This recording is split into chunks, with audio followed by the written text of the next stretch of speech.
நம்ம கேரளாவில் இருக்கிற நம்ம ஹோட்டலில் இருக்கிற தண்ணி ஃபுல்லாக இந்த கலரில் இருக்கும், ரோஸ் கலரு இல்லாட்டி மஞ்சள் கலரில். ஏன் இந்த கலரில் இருக்குது அப்படின்னு நான் இப்போ கேட்டேன். டெய்லி வாங்கி குடிக்கிறோம், எனக்கு என்ன ஏது தெரியல, அதனால் கேட்டேன். இதுகளில் தாக முக்தி அப்படின்னு சொல்லி ஒரு பொடி போடுவாங்க, ஒரு எல்லா ஹெர்ப்ஸும் மிக்ஸ் பண்ண ஒரு பொடி.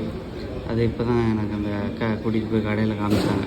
அதில் இந்த நெல்லிக்காய், சுக்கு, சீரகம், வெந்தயம், அப்புறம் அது மாதிரி இருக்கக்கூடிய கொஞ்சம் அந்த மூலிகையெல்லாம் அதை போட்டு கொதிக்க வைக்கிறனால இந்த கலர் வருமா. கொஞ்சம் நல்ல தண்ணியாக குடிக்கணும் அப்படின்றதுக்காண்டி. இதிலே மஞ்சள் கலரில் இருக்கும் ஹோட்டலில், அதில் இந்த சீரகம், வெந்தயம் இது மாதிரி போட்டு கொடுப்பாங்க அவருக்கு. இந்த கலராக இருக்கிறதுக்கு காரணம் அந்த மூலிகையெல்லாம் ஸ்பைசஸாக அது எல்லாம் போடுறனால தான். ஓகே, எனக்கு இப்போ தான் தெரிஞ்சிச்சு, அதனால் உங்களுக்கு சொல்கிறேன்.